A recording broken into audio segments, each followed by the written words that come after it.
Hello everyone, and welcome back. Martin, what have you got for us? Where the gold goes! Martin appears restless and frustrated. Ah, Alex, mastering ultra vibration didn't get you shaken to pieces, I see. Me, I've been heading out when I can to work on the puzzle of old Goldie, but no matter how many pieces I find, I just can't seem to put the picture together. But the best I can think of is to follow him after a match and see if he lets something slip. Come on, the boss has given me the ball enough, so it's now or never. But are the matches normally in the morning? That makes no sense. Where am I going? Ruby, Ruby, Ruby, Ruby doo.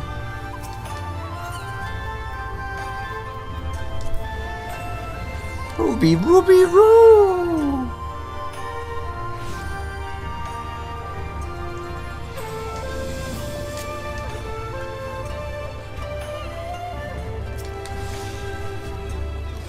The match should be over soon.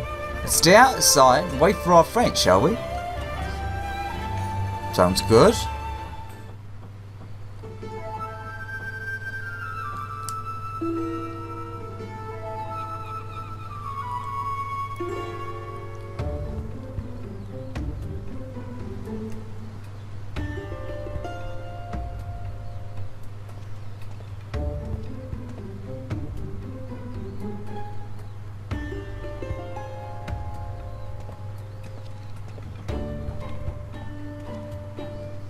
Here we go.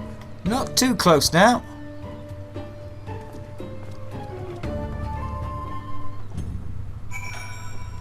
Alright. Wait.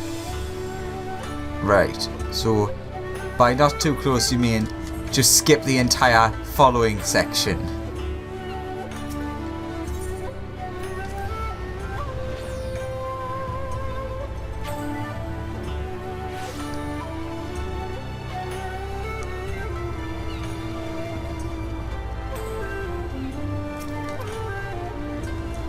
Goldie hopped on one of those huge birds and flew off somewhere.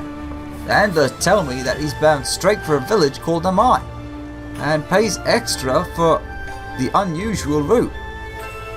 I'll take a boat across to Yangshire right now so we don't lose him. But join me over there as soon as you can. And you could have offered to, you know, take me with you on the boat. Sure. Not sure how he's going to have crossed that without having to pay the ruby tithe, but whatever, we'll ignore that, apparently.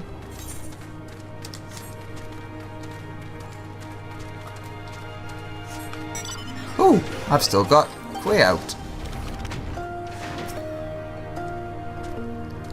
Looks like the average farming settling to me. Wait, and there are men over there. Yes, it is.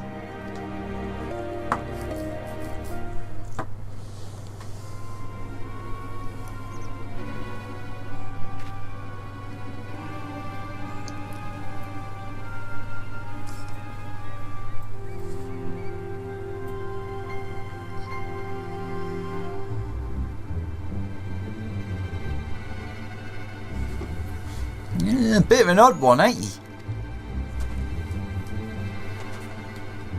Yep, mimic.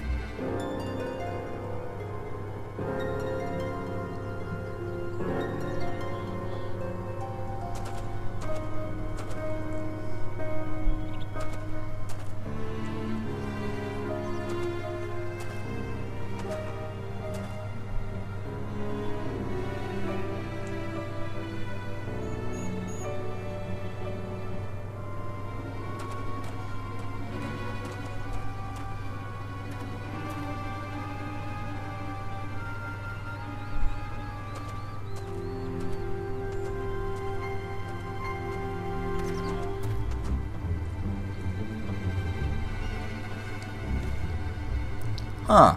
So he seems to be some kind of mimic. Strange thing to be doing in the middle of the street, but the villagers don't seem surprised by his antics. They must know him here, or better than they do in Kagani at any rate. I'd say we split up and ask a few questions. Sounds good to me.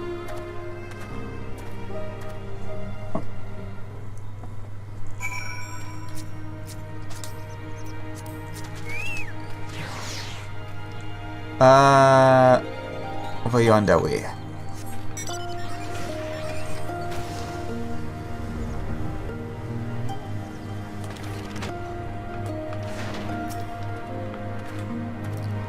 Golden Goliath?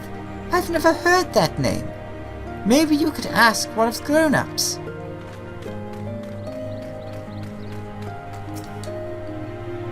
Oh, Golden Goliath. That's what they call him in Hinegashi, is it not? Around here we just call him Go-Go. He used to perform for us in the Enclave, but the Imperials had little use for a mimicer's talents. We were proud to hear he had met with such success over in Kagane.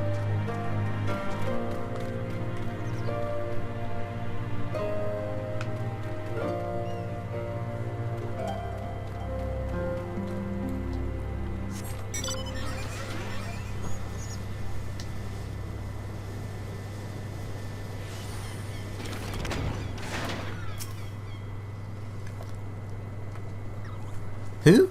Oh, you mean Go-Go! The arena's name always throws me off, but yes, I know him well. He and I grew up here together, as a matter of fact. The man's talent for mimicry is nothing short of miraculous. He'd always been naturally good at it, then spent endless hours in practice till he was perfect.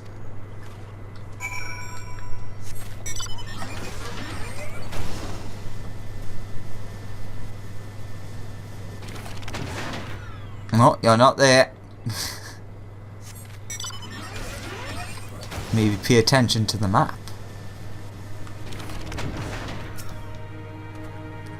Ah, good timing, Alex. My new mate here was just about to tell the story of Golden Goliath's rise to fame.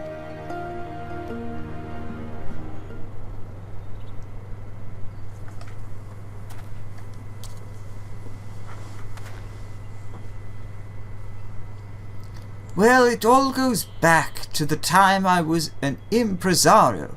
Golden Goliath was one of the performers under my wing, although he went by just plain Go-Go back then. This was in the years before Lord Kyan's rebellion. We lived under the Imperial's rule, and I suppose they saw no harm in letting us stage a few shows. And let me tell you, even then, Go-Go was a crowd favourite.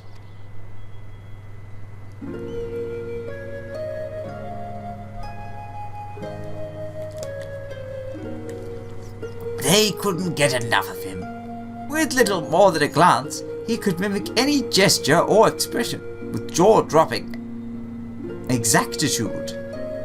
His proficiency extended even to the techniques of samurai and ninja. Such skills take years to acquire, and he would execute them flawlessly within moments.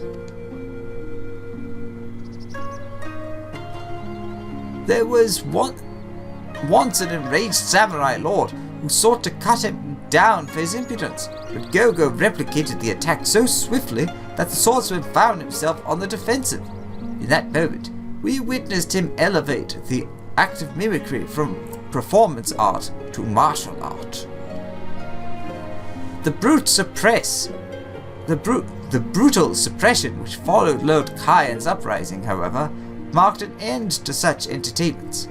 Go-Go was forced off the stage, but his dedication to his craft never wavered. Later, rumours reached us of men who vied with monsters by using their own bestial attacks against them. Go-Go was intrigued. He took ship to Kagane to see this spectacle for himself, and enlisted as a combatant in the Fukumen Fighting Festival.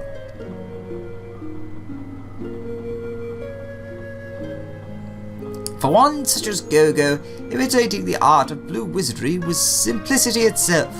Even in the arena, he needed but the blink of an eye to understand them, and master the attacks of his feral opponents. Not once did he taste defeat. And when challengers came forth to contest his supremacy, their techniques too did he turn against them. One by one they fell, and so did the legend of Golden Goliath arise.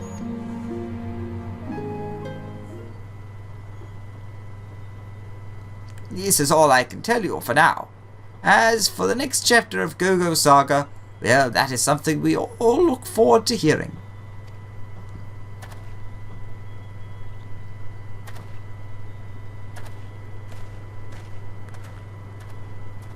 Bloody hells.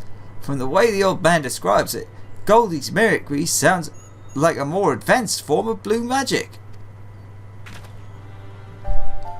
We have to work for our spells, right? You provoke a creature into displaying an ability, and then you absorb its ether once you've won the fight.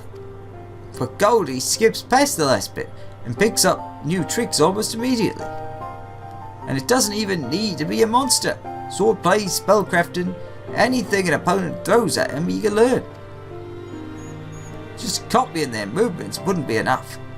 It's as if he perceives the attacks on some deeper level and mirrors the exact flow of their ether. Something like that would take a natural gift for observation, honed by years of patient study. Goldie, as we just discovered, has devoted his entire life to the art of mimicry, and I reckon this, ironically, inimitable talent is his reward. Oh, ironically inimitable, yeah. Even expert blue mages like you and me must seem like infants to him. There must be some way to claw out a victory. Let's head back to Kagani for a moment, and I'll try to think of a plan along the way.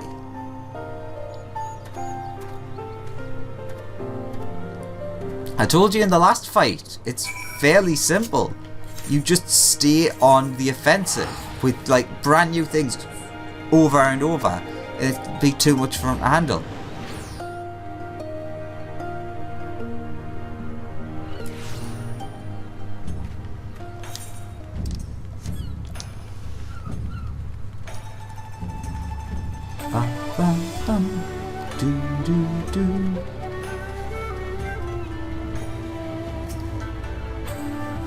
Well, Alex, I gave it some thought, and I believe I've hit upon a winning strategy.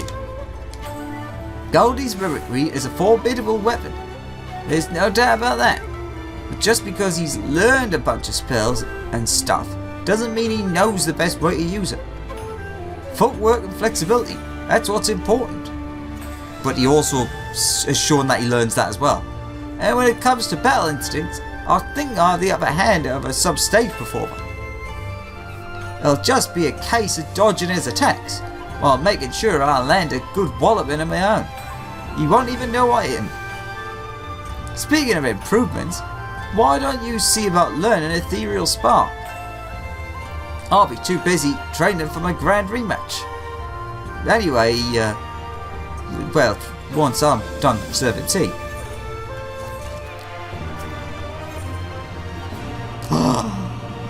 The Master of Mimicry. Oh, yeah, excitement. Alright, well then.